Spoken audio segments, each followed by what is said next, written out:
ଓಂ ନମୋ ଭଗବତେ ବାସୁଦେବାୟ। ଦ୍ୱାଦଶୋଧ୍ୟାୟ। ତାଙ୍କ ବଂଶରେ ଯେତେ ପୁଣ ସୁଦ୍ୟମ୍ୟ ରାଜବଂଶେ ନାମ। ଇଳା କନ୍ୟାର ଯେ ଚରିତ ପୁରୁରବାତାଠାରୁ ଜାତ। ସୋମ ଯେ ତାରାକୁ ହରଣ ବୁଧ ଜନ୍ମ ତାହା ବୀର୍ଯ୍ୟେଣ। ଇଳା ଗର୍ଭରୁ ବୁଧୁ ଜନ୍ମ ହୋଇଲେ ପୁରୁର ବାପୁଣ। ତାହାର ଯେତେ ଉପାଖ୍ୟାନ କହିଛି ବିସ୍ତାର କାରଣ। ଏ ଦୁଇ ବଂଶ ଆଦ୍ୟ ଏହି ଏଥୁ ସୋମ ସୂର୍ଯ୍ୟ ବୋଲାଇ। ସେ ସୂର୍ଯ୍ୟ ବଂଶର କନ୍ଥନ ସୋମାଦି ରାଜା ଉପାଖ୍ୟାନ। ସଂସାଦି ଆଦି ଉପାଖ୍ୟାନ ନୃପାଦି ରାଜାଙ୍କ ବର୍ଣ୍ଣନ। ସର୍ଯାତି ରାଜାଙ୍କ ଚରିତ ସୁକନ୍ୟା ବିଦ୍ୟା ବିଧିବନ୍ତ। ଚ୍ୟବନ ଋଷି ଉପାଖ୍ୟାନ କାକୁସ୍ଥ ରାଜା ବଂଶମାନ। ଖଟ୍ୱାଙ୍ଗ ରାଜାଙ୍କ ମହିମା ଯେମାନ ଧାତାର ଗାରିମା। ସୌଭରୀ ଋଷିଙ୍କ ଚରିତ ସଗର ରାଜାଙ୍କ ଯେ କୃତ୍ୟ। ସଗର ଅଶ୍ୱମେଧ ଯାଗ ଷଷ୍ଠୀ ସହସ୍ର ସୂତ ତ୍ୟାଗ। କପିଳ କୋପରେ ଦହିର୍ଯ୍ୟ ଯେଣୁ ସେ ପୂର୍ବରୁ ନିଜାର୍ଯ୍ୟ। କପିଳ କୋପରେ ଦହିର୍ଯ୍ୟ ଯେଣୁ ସେ ପୂର୍ବରି ନିଯୋଜ୍ୟ। ଦିଲୀପ ରାଜାର ଯେ ପୁଣ୍ୟ ସଗର ପୁତ୍ରଙ୍କ କାରଣ। ଶ୍ରୀ ରଘୁନାଥଙ୍କ ଚରିତ ହୋଇଲେ ଦଶରଥ ସୁତ। ବାଳକ କାଳେ ସେ ମୃଗୟା ବନୁ ଅଶାନ୍ତି ଗଜ ହୟା। ବିଶ୍ୱାମିତ୍ରଙ୍କ ସଙ୍ଗେ ଗଲେ ବାଟରେ ତାଡ଼କୀ ବଧିଲେ। ଖର ଦୂଷଣ ନାଶ କରି ଜାଗ ରଖିଲେ ଚାପ ଧାରି। ଗୌତମ ପତ୍ନୀ ଯେ ଅହଲ୍ୟା ପାଷାଣୁ ମୁକତ ହୋଇଲା। ମିଥିଳାପୁରରେ ଜନକ ନୃପତି ଅଟଇ ଧାର୍ମିକ। ଧନୁଞ୍ଜୟ ସ୍ୱୟଂବର କାଳେ ମିଳିଲେ ସକଳ ଭୂପାଳେ। ଶିବଧନୁ ରାମ ଭାଙ୍ଗିଣ ମୈଥିଳୀ ବିଭା ହୋଇଣ। ଅଯୋଧ୍ୟା ନଗରେ ପ୍ରବେଶ ନୃପତି ପଣକୁ ଉଦ୍ଦେଶ୍ୟ। କୈକେୟୀର ସତ୍ୟ ପୁଣି ସେ ଦଶରଥ ନୃପମଣି। ରାମ ଯେ ବନବାସ ଗଲେ ସୀତା ଲକ୍ଷ୍ମଣ ଘେନି ତୁଲେ। ଅଗମ୍ୟ ବନରେ ପଶିଲେ ପଞ୍ଚବଟୀ ବନେ ରହିଲେ। ରାବଣ ସୀତା ହରି ନେଲା ଜାଣିନ ରାମ ଚଳିଗଲା। ସୁଗ୍ରୀବ ମିତ୍ରର ଛଳେଣ ବାଳିକୀ କଲେ ସେ ନିଧନ। ହନୁ ସେ ଲଙ୍କାକୁ ହିଁ ଗଲା ସୀତାଙ୍କୁ ଠାବ ସେହି କଲା। ରାବଣ ଭାଇ ବିଭୀଷଣ ଶ୍ରୀରାମେ ପଶିଲା ଶରଣ। ବରୁଣ ବୋଲେ ରାମ ସେତୁ ବାନ୍ଧିଲେ ବାନରଙ୍କ ହେତୁ। ରାବଣ ସଗୋତ୍ର ସହିତ ସବୁ ନାସିଲେ ରଘୁନାଥ।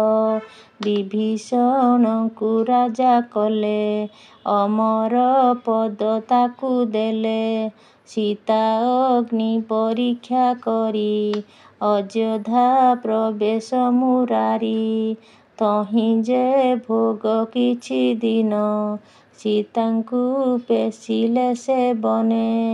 ଅଶ୍ୱମେଧ ଯଜ୍ଞ ସେ କଲେ ପୁତ୍ରଙ୍କୁ ବାଲ୍ମୀକି ନେଲେ। ଚାରି ଭାଇଙ୍କ ଅଷ୍ଟପୁତ୍ର ଚାରି ଦେଶରେ ଆଧିପତ୍ୟ। ଋଷି ସୈନ୍ୟ ସମେତ ଦେବ ଅଂଶରେ ଜନ୍ମ ସେହି। ତାଙ୍କୁ ଘେନି ସ୍ୱର୍ଗକୁ ଗଲେ ବୈକୁଣ୍ଠ ନିଦ୍ରାରେ ଶୋଇଲେ। ଜନ୍ମାଦି ବୈକୁଣ୍ଠ ସହି କହତ ଅଛୁ ସେ ଚରିତ। ଜନ୍ମାଦି ବୈକୁଣ୍ଠ ସହିତ କହତ ଅଛୁ ସେ ଚରିତ। ସେ ରାମ ନାମ ଯେହୁ ଧରେ ସଂସାର ସାଗରୁ ଧରେ। ନିମିରା ଜନ ଯେ ଚରିତ ଜନକ ରାଜାର ବୃତ୍ତାନ୍ତ। ଜନକ ରାଜାର ସନ୍ତତି ସୂର୍ଯ୍ୟବଂଶରେ ସେ ଉତ୍ପତ୍ତି। ଯମଦଗ୍ନି ଭୃଙ୍ଗୁର ସୁତ ତା ସୁତ ପରଶୁରାମ ଖ୍ୟାତ। ତପକରଣେ ଅତି ଶ୍ରେଷ୍ଠ କ୍ଷତ୍ରିୟ ବୃତ୍ତିରେ ବରିଷ୍ଠ। ମାତା ଦୁହିତା ରୂପ ଗୁଣ ଋଷି ଜନ୍ମ କ୍ଷତ୍ରି କୁଳେନ। କ୍ଷତ୍ରିୟାଚାର ଋଷି ହୋଇ ଏଣୁ କ୍ଷତ୍ରିୟ ସେ ବୋଲାଇ। ସହସ୍ର ଅର୍ଜୁନ ରାଜନ ବଜେ ଯେ ନେଲା ଗୋଧନ। ଯମଦଗ୍ନିର ଶିର ଛେଦି ଶୁଣି ପରଶୁରାମ କ୍ରୋଧି। ବିଷ୍ଣୁଙ୍କୁ ଧ୍ୟାନ ସେହୁ କଲେ ବିଷ୍ଣୁ ଯେ ପ୍ରସନ୍ନ ହୋଇଲେ।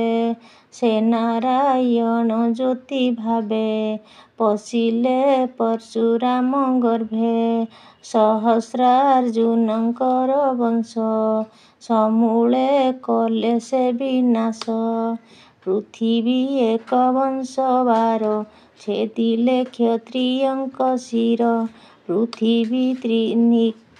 ପୃଥିବୀ ନିକ୍ଷେତ୍ରୀ ସେ କଲେ ଦୁଷ୍ଟ ବଂଶକୁ ନ ରଖିଲେ। ସୋମ ବଂଶରେ ସେ ଜନମ ପୁରୁର ରାଜାର ନାମ। ସେ ପୁଣି ଉର୍ବଶୀ ସଙ୍ଗତେ ବିଭୋଳ ହୋଇଲେ ଯେମନ୍ତେ। ଏ ଆଦି ଯେତେ ଗୁଣ ତାର ପୃଥ୍ୱୀରେ ଯେତେ ନୃପବର। ଆଉ ରାଜାର ଯେତେ ଗୁଣ ନହୁଷ ଯଯାତି ସେ ପୁଣ।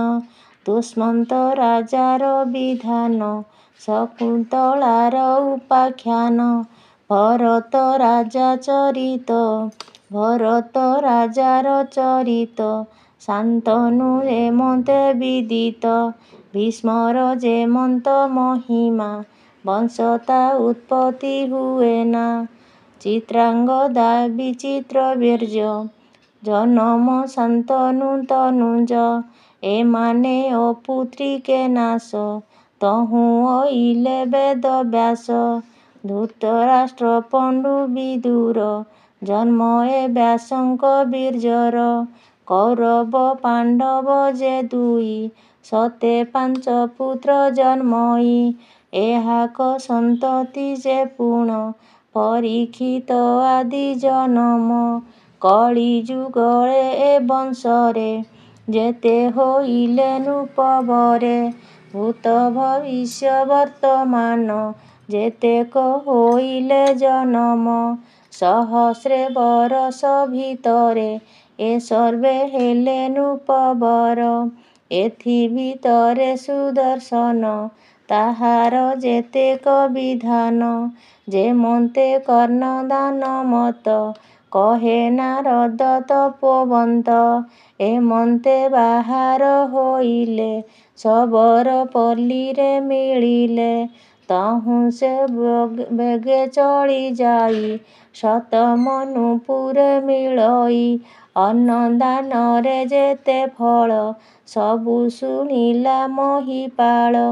ତହୁଁ ସେ ବେଗେ ଚଳିଗଲେ ଋଷିଙ୍କ ଆଶ୍ରମେ ମିଳିଲେ।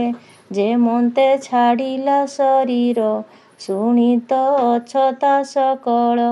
ଏଥୁ ଅନନ୍ତେ ଏବେ ଶୁଣ ଯଦୁବଂଶର ଯେ ପ୍ରମାଣ।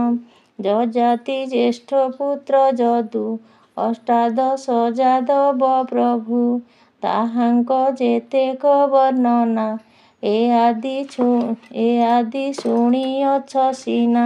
ଯଯାତି ଦ୍ୱିତୀୟ ଯେ ପୁତ୍ର କୁରର ବଂଶର ଚରିତ। ତାହାର ବଂଶରେ ଜନମ। ପଶ୍ଚିମେ ହୁଏ ଉତ୍ପନ୍ନ।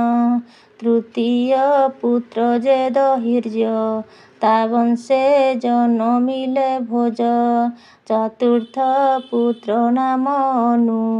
ତା ବଂଶେ ଯେତେ ରାଜା ତନୁ। ଗାନ୍ଧାରାଦି ଦେଶରେ ପୁଣ। ମ୍ଲେଚ୍ଛେଶ୍ୱର ରାଜା ବର୍ଣ୍ଣନ। ଯେ ଯଦୁ ପାଞ୍ଚ ପୁତ୍ର ଶ୍ରେଷ୍ଠ। ସହସ୍ରବ ନାମ ବଶିଷ୍ଠ। ତାର ବଂଶେ ସହସ୍ରାର୍ଜୁନ। ତାକୁ ମାରିଲେ ପରଶୁରାମ। ଦ୍ୱିତୀୟ ପୁତ୍ରେ ଯେ ଦୟୋଦ। ତା ବଂଶେ ଜାତ ଜରାସନ୍ଧ। ତୃତୀୟ ପୁତ୍ର କେଶୁ ନାମ। ସେ ବିଷ୍ଣୁ ବଂଶେ ବିଦ୍ୟମାନ। ଶୂରସେନ ବସୁଦେବାଦି। ଏମାନ କହିଛି ସମ୍ବାଦି। ଚତୁର୍ଥ ପୁତ୍ର ନୀଳ ନାମ। ତା ବଂଶେ ପଣ୍ଡୁ ବିଦ୍ୟମାନ। ଦ୍ରାବିଡ଼ କଉର ଆବ୍ରତ। ଏ ଆଦି ରାଜା ଯେ ବିଖ୍ୟାତ। ପଞ୍ଚମ ପୁତ୍ର ଯେ ଅନ୍ଧକ। ଭୋଜ ଯେ ଉଗ୍ରସେନାଦିକ। ତହୁଁ ବିଷ୍ଣୁ ବଂଶରେ ପୁଣ। ଶୂରସେନାଦି ଯେ ରାଜନ। ତା ସାତ କନ୍ୟା ଦଶ ସୁତ। ତହିଁ ଶ୍ରେଷ୍ଠ ବସୁଦେବତ। ତାହାର ଅଷ୍ଟାଦଶ ନାରୀ। ରୋହିଣୀ ମନ୍ଦନା ବୈଶାଳୀ। ଭଦ୍ରାଶୁ ନାମ ଶାରଦେବୀ। ଶାନ୍ତି ଦେବୀ ଯେ ସୁର ଦେବୀ। ଦେବୀର ସାଦି ବୃକ ଦେବୀ। ଦେବକୀ ଆଉ ଉଗ୍ରବାଦୀ। ଏ ବାର କନ୍ୟା କ୍ଷତ୍ରିଙ୍କର। ବିଭା ଯେ ବସୁଦେବ ବୀର। ସୁତନୁ ନାମ ଯେ ବିଡ଼ୋଜା। ଏ ଦୁଇ କନ୍ୟା ହେଲେ ବିଭା। ନିରାଶି ପିଣ୍ଡୁରାଣୁ ଭୀମା। କପିଳା ଆଦି ଶୂଦ୍ର କନ୍ୟା। ଏମନ୍ତ ଅଷ୍ଟାଦଶ ଶିରୀ। ବସୁଦେବର ଏକ ନାରୀ। ଏ ମଧ୍ୟେ ରୋହିଣୀ ଗର୍ଭରେ। ଅଷ୍ଟପୁତ୍ର ଦୁହିତା ହେଲେ। ଜ୍ୟେଷ୍ଠ ଯେ ବଳଭଦ୍ର ହୋଇ। ଦୁହିତା ସୁଭଦ୍ରା ବୋଲାଇ। ଆଉ ସେ ଯେତେ ନାରୀମାନ। ତାଙ୍କ ଦୁଇ ଦୁଇ ନନ୍ଦନ। ଦେବକୀ ଶତଗର୍ଭ ପୁଣ। କଂସ ତା କଚାଡ଼େ ଶିଳେଣ। ସପ୍ତ ଯୋଗରେ ବଳଦେବ। ଯେ ଯୋଗ ମାୟା ଗର୍ଭସ୍ରାବ। ରୋହିଣୀ ଗର୍ଭରେ ପଶିଲେ। ଗୋପରେ ଜନମ ହୋଇଲେ। ଅଷ୍ଟମ ଗର୍ଭେ ବିଷ୍ଣୁ ଜାତ। ସେ ବିଷ୍ଣୁ ବୈକୁଣ୍ଠର ନାଥ। କୃଷ୍ଣ ଅବତାର ହୋଇଲେ। ନବମେ ଏମନ୍ତ କହିଲେ। 26 ଅଧ୍ୟାୟରେ ସମ୍ପୂର୍ଣ୍ଣ। ବଂଶାନୁଚରିତ ବ୍ୟାଖ୍ୟାନ। ଦଶମ ସ୍କନ୍ଧେ କୃଷ୍ଣ ରସ। ଶୁଣିଲେ ନଥାଇ କଳୁଷ। ଆଦ୍ୟ ବସୁଦେବ ବିବାହ। କଂସ ଯେ ଦେବକୀ ନିଗ୍ରହ। ଆକାଶ ବାଣୀ ଶୁଣି ରୋଷେ। ମାରନ୍ତେ ବସୁଦେବ ତ୍ରାସେ। ସତ୍ୟ ଯେ ବସୁଦେବ କଲା। ବାଳକ ଦେବ ହିଁ ବୋଇଲା। ପୃଥିବୀ ଦେବଗଣ ଆଦି। ବ୍ରହ୍ମା ଶଙ୍କର ବ୍ରହ୍ମାବାଦୀ। ବିଷ୍ଣୁଙ୍କୁ କ୍ଷୀଣ ବର୍ଣ୍ଣତିର। ବିଷ୍ଣୁଙ୍କୁ କ୍ଷୀର ବର୍ଣ୍ଣତିରେ।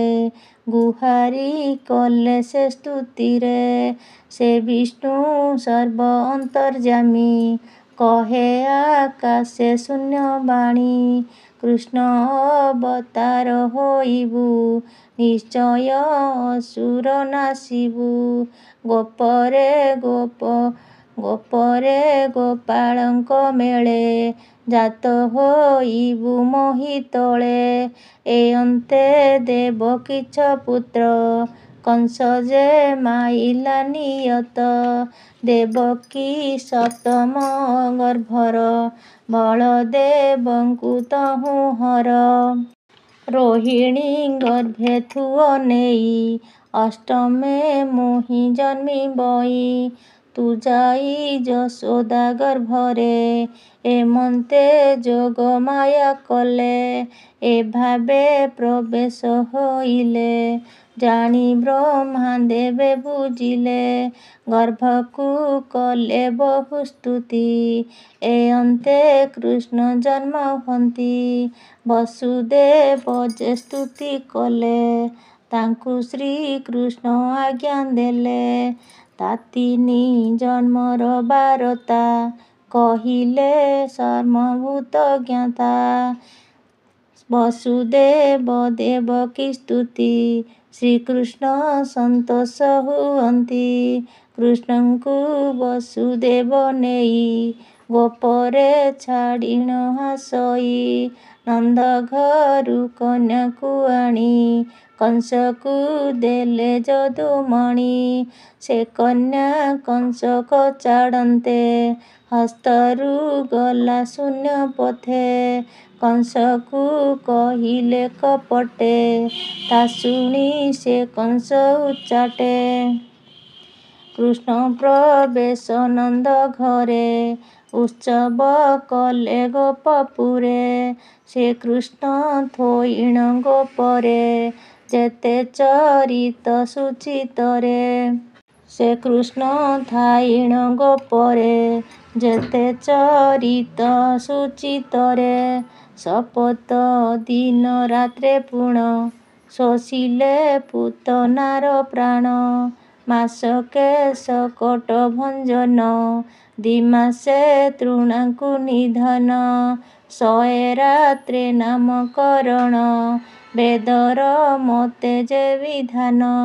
ତଦନ୍ତେ ମୃତ୍ତିକା ଭକ୍ଷଣେ ମାତାକୁ ଗର୍ଭ ଦର୍ଶନ। ଯଶୋଦା ଦଧି ଯେ ମନ୍ଥନ କୃଷ୍ଣ ଦଧି ଭାଣ୍ଡ ଭଞ୍ଜନ। ତଦନ୍ତେ ଲବଣୀ ଭକ୍ଷଣ ଗୋପୀଏ ନୃତ୍ୟ କରାଇଣ। କୃଷ୍ଣ ଯେ କଟିରେ ବନ୍ଧନ ଯାମଳାର୍ଜୁନରେ ଭଞ୍ଜନ। ଏ ନୀଳମଣି ଗ୍ରୀବ ମୁକ୍ତି ପୂର୍ବେ ସେ ଶାପ ପାଇଛନ୍ତି। ତହୁଁ ସେ କଲେ ବାଳଲୀଳା କେହୁ କହିବ ତାଙ୍କ ଖେଳା। ତଦନ୍ତେ କୋଳି ଯେ ଭକ୍ଷଣ ଏ ରୂପେ ଗୋପ ଆଚରଣ। ବକାବଶ୍ଚାସୁର ନିଧନ ମୁରଲୀ ଗୀତ ଯେ କଳନ। ବନରେ ବନ ଭୋଜି କଲେ ଅଘାସୁରକୁ ସେ ବଧିଲେ। ବ୍ରହ୍ମା ଯେ ବଚା ହରି ନେଲେ କୃଷ୍ଣ ବିଶ୍ୱମୂର୍ତ୍ତି ହୋଇଲେ। ଗୋରୁ ବାଛୁରୀ ଗୋପ ବାଳେ ଶ୍ରୀକୃଷ୍ଣ ମନୁଜାତ କଲେ। ବତ୍ସା ବାଳକ ଜାତ ହେଲେ ପୂର୍ବେ ଯେ ମନ୍ତେ ହୋଇଥିଲେ। ବ୍ରହ୍ମା ଯେ ବାହୁଡ଼ାଇ ଦେଲେ ବେଦରେ ବ୍ରହ୍ମା ସ୍ତୁତି କଲେ। ଧେନୁକାସୁରକୁ ନାଶନ କଳିନ୍ଦୀରେ କାଳୀ ଦଳନ। ପ୍ରଳମ୍ବାସୁରକୁ ନାଶନ ଦାବାଗ୍ନିରୁ ଗୋପ ରକ୍ଷଣ। ଗୋପ ବାଳକଙ୍କୁ ତାରଣ ଅଜଗରୁ ନନ୍ଦ ମୋକ୍ଷଣ। ବୃନ୍ଦାବନରେ ସେ ବିହାର ମୁରଲୀ ଧ୍ୱନିର ସୁସ୍ୱର। ଗୋପିକା ବୃନ୍ଦ ଅନୁଗତି ଯେତେ ଗୁଣ ବାହୁଛନ୍ତି। ଗୋପିକା ବୃନ୍ଦ ଅନୁଗତି ଯେତେ ଗୁଣ ବାହୁନନ୍ତି। ବରଷା ଶରତ ଋତୁର ତହିଁ ବର୍ଣ୍ଣନ ଯେ ପ୍ରକାର। ଗୋପୀମାନଙ୍କୁ ନିତ୍ୟସ୍ନାନ ନିତ୍ୟବ୍ରତ ମାନ ଯେ ସନ। ତଦନ୍ତେ ବସ୍ତ୍ର ଯେ ହରଣ କଦମ୍ବ ବୃକ୍ଷେ ଆରୋହଣ। ଯଜ୍ଞପତ୍ନୀରେ ଅନୁଗ୍ରହ, ତାଙ୍କର ସ୍ନେହର ବିଷୟ। ଯଜ୍ଞ ଅନକୁଶେ ଭଜନ, ବ୍ରାହ୍ମଣେ ଅନୁତାପମାନ। ଇନ୍ଦ୍ର ଉତ୍ସବ ସେ ଭାଜନ, ଇନ୍ଦ୍ରର ଗୌରବ ଗଞ୍ଜନ। କରେ ଗୋବର୍ଦ୍ଧନ ଧାରଣ, ଗୁଣ ମହାଭୟ କରିଣ। ଇନ୍ଦ୍ର ସୁରଭି ଦରଶନ, କଲେ ଅନେକ ସ୍ତୁତିମାନ। ଗୋବିନ୍ଦ ନାମେ ଅଭିଷେକ, କଲେ ସେ ସ୍ୱର୍ଗର ନାୟକ। ତହିଁ ଯେ ନନ୍ଦ ଏକାଦଶୀ, ବରୁଣ ହରି ନେଲା ଆସି। ସେ ପୁଣି କୃଷ୍ଣ ଦରଶନ, ପାଇ ସନ୍ତୋଷ ହୋଇ ମନ। ଗୋପାଳ ପୁଅଙ୍କୁ ଯେ ନେଇ, ବରୁଣ ଭୁବନ ଦେଖାଇ। ବିଦ୍ୟାଧର ଯେ ମୋକ୍ଷଣ, ବିଦ୍ୟାଧର ଯେ ସେ ମୋକ୍ଷଣ। ଦର୍ଶନେ ସ୍ୱର୍ଗକୁ ଗମନ, ତହୁଁ ସେ ବୃନ୍ଦାବନେ ରାସ। କୃଷ୍ଣ ବୃନ୍ଦାବନେ ପ୍ରବେଶ, ଯେଣୁ ସେ ଦରଶନ କାଳ। ଦିଗମାନେ ଆଦି ନିର୍ମଳ, ଗୋପୀଙ୍କୁ ମୋକ୍ଷଣ କାରଣେ। ଶ୍ରୀକୃଷ୍ଣ ବିରାଜିଲେ ମନେ, ମୁରଲୀ ଧ୍ୱନି ସେ ସୁସ୍ୱରେ। ଶବଦ ଶୁଣ ଗୋପପୁରେ, ଗୋପୀ ଯେ ବୃନ୍ଦାବନ ଗଲେ। ଗୋବିନ୍ଦ ଦର୍ଶନ ପାଇଲେ, କୃଷ୍ଣର ନିଷ୍ଠୁର ଯେ ବାଣୀ। ଆତଙ୍କ ହୋଇ ଗୋପଲୁଣୀ, ଅନେକ ସ୍ତୁତି ଯେ କରିଲେ। କୃଷ୍ଣ ତାହାଙ୍କୁ ବଶ କଲେ, ତହୁଁ ସେ ରାସ କ୍ରୀଡ଼ା ହୋଇ। ସୁଖ ସିନ୍ଧୁ ଉଛୁଳେ ଯହିଁ, ଗୋପୀ ମନରେ ଭୋଳ ହୋଇ। ଗୋପୀ ମନରେ ଭୋଳ ହୋଇ, ବୃନ୍ଦା ଗୋପୀ ଗର୍ବ କରଇ। ଜାଣିଣ କୃଷ୍ଣ ଅନ୍ତର୍ଦ୍ଧାନ, ଗୋପୀ ଏ ବିକଳ ରୋଦନ। ନାନା ପ୍ରକାରେ ସେ ବିଭୋଳ, ରକ୍ଷା କର ହେ ଆଦିମୂଳ। ଗୋପୀଙ୍କୁ ଶୁଣି ଯେ ଦର୍ଶନ, ଦେଇ ତୋଷିଲେ ତାଙ୍କ ମନ। ଅନେକ ରୂପ ନନ୍ଦ ଶୁନୁ, ଏକ ଗୋପୀକେ ଏକ କହୁ। ରାସ ଉତ୍ସବେ ଭଗବାନ, ଆନନ୍ଦ ସର୍ବ ଗୋପୀ ମନ। ତଦନ୍ତେ ଶଙ୍ଖଚୂଡ଼ ବଧେ, ବ୍ରହ୍ମାସୁରକୁ ମାରି ଯୁଧେ। ଷଣ୍ଢାସୁରଙ୍କୁ ନାଶ କରି, କେଶିକି ପେଶି ସ୍ୱର୍ଗପୁରୀ। କଂସରେ ରଙ୍ଗ ଶୋଭା କରି, ମାରିବ ବଳରାମ ହରି। ଅକ୍ରୂରେ ଗୋପକୂପେ କ୍ଷୀଣ, ଅଣାଇ କାହ୍ନୁ ସଂକର୍ଷଣ। ନନ୍ଦ ଆଦି ଗୋପାଳମାନେ, ଘେନି ଚଳିଲେ ମଧୁବନେ। ରାମକୃଷ୍ଣ ମଥୁରା ବିଜେ, ଦେଖି ଗୋପୀ ବିଳାପ ସେଜେ। ଶ୍ରୀକୃଷ୍ଣ ଗୋପୀଙ୍କୁ ବୋଧିଣ, ଅକ୍ରୂର ସଙ୍ଗ ତେର ଥେଣ। ଅକ୍ରୂର କାଳିନ୍ଦୀରେ ସ୍ନାନ, ଜଳେ ଦେଖେ ଶ୍ରୀକୃଷ୍ଣ ଚିହ୍ନ। ଅକ୍ରୂର ଅନୁଗ୍ରହ ଭାବ, ଗୋଲେକ ବୈକୁଣ୍ଠେ ଭାବ। ମଥୁରାପୁରେ ପରବେଶ, ଦର୍ଶନ କଲେ ମଧୁଦେଶ। ରଜକ ଶିରେ ଛେଦି ତହୁଁ, ବସ୍ତ୍ର ସେ ନ ଦେଲା କଜହୁଁ। ଧନୁ ଭଗ୍ନ ଯେ ତଦ ଅନ୍ତେ, ମାଳାକାସୁର ଯେ ମୁକତେ।